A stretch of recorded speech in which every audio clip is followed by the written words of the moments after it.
road out of need. Come on, boys. The need to stay in school, the need to eat, to sleep. We gotta keep these, right? As long as we stay on the team. Washington Huskies coach is bringing an inexperienced vote to competition. They said we couldn't compete with the richest schools in the nation. The Washington vote has taken the lead. Washington has done it. I got 9 seconds under the course record. Olympic year this year. Olympic year. I didn't realize.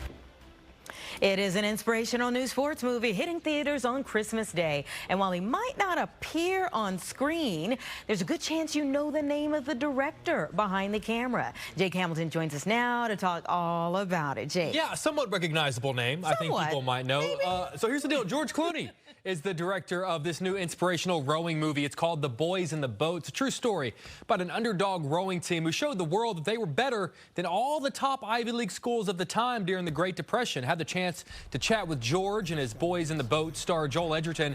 And we talked about the idea of feeling like an underdog, his time in Chicago shooting ER, and maybe the biggest question of all, why he didn't cast himself to star in his own movie.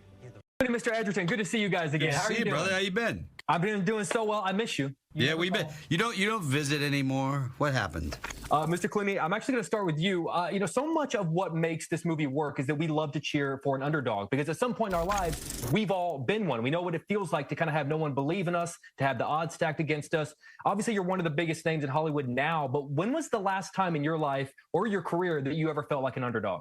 Oh, dude, I mean, actors always feel like an underdog. It's not like it's not a slam dunk when you start out that it's all gonna work out. There's so much of what Joel and I do in our careers is luck, right? I mean, luck has to play a part of it. They said we couldn't compete with the richest schools in the nation.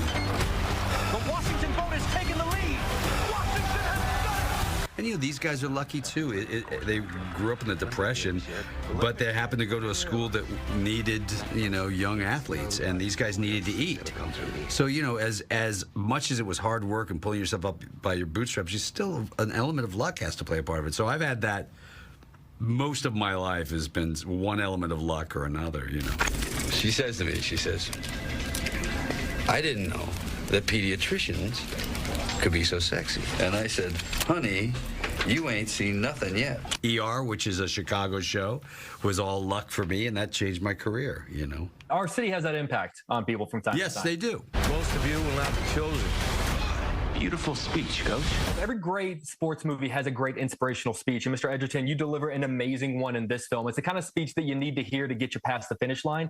For you guys in your career, what was the most inspirational speech or just a thing that you were told by someone that got you to the place where you needed to be? My Aunt Rosemary, who was a very famous singer, told me never mix grain and grape. And honestly, that has played a big part in my life over the years. Of the things of advice you can get, that's a big one. Practical advice is better than, yeah. I don't believe what I'm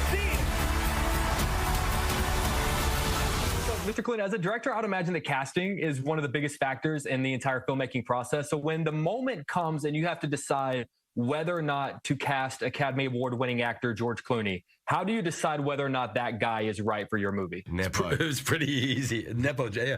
It's pretty easy not to cast yourself in a thing when you're not right for it. His proposition is very simple. Anyone who criticizes or opposes Senator McCarthy's methods must be a communist. I wrote Good Night and Good Luck for myself to play Edward R. Murrow. And then I realized that I couldn't play that part. And it was really like, I can't play this part. This was terrible. So as a director, it's pretty easy to know when you're right for something and when you're not, even though that was, David Strathairn got nominated for an Oscar for it, so, I was right. But that was part of you, too. Well, not really. He was all acting at that point. The Boys in the Boat hits theaters on Christmas Day. If you've never seen that movie he's talking about, Good Night and Good Luck, it's one of the earlier films, because he's actually directed a lot. Maybe people don't know you. He's directed a lot of movies. That's one of his, I think his second movie he ever directed. Was nominated for Best Picture, Best Director, Best Actor, and it's really fantastic. It's a really great movie. I think the last time I went to the movie theaters, I saw the preview for this particular film, and I remember thinking, that's interesting. But the thing is, I feel like sports movies always work because they're so applicable to life. Exactly, because we always talk about this. The best sports movies of all time inherently aren't about sports. Yeah. They're about something else. Like a great sports movie should work for, people who don't like football still love Absolutely. Rudy. People who don't like football still love Remember the Titans. Right. And it's why it's because it's not about whether The you know sport anything itself. logistically about what's offsides or what's this. It doesn't matter. Yeah. It's a metaphor. Absolutely. And the best ones work, and this one definitely does as well. Well, I'm super excited about Christmas Day now. We're all excited about Christmas Day itself, but it's a big movie day. It is. There's a lot of people. out. Yeah, a lot of people. Obviously, there are other things going on as well. But there's some big movies coming out. A lot of them we're going to be talking about next week. We have the cast of The Color Purple on the show next week. We've got a whole. There's a new wrestling movie coming out with Zac Efron. We're going to talk about the new season of The Bear. There's a lot of big stuff coming our way. So we're going to eat good, and then we're just going to go watch some great films. And then sleep through half of it. That's why I can't eat before I go to the movies, because I'll get through about the credits, and then we'll just. I'm not going to say I've never done it, but hopefully not. Yeah.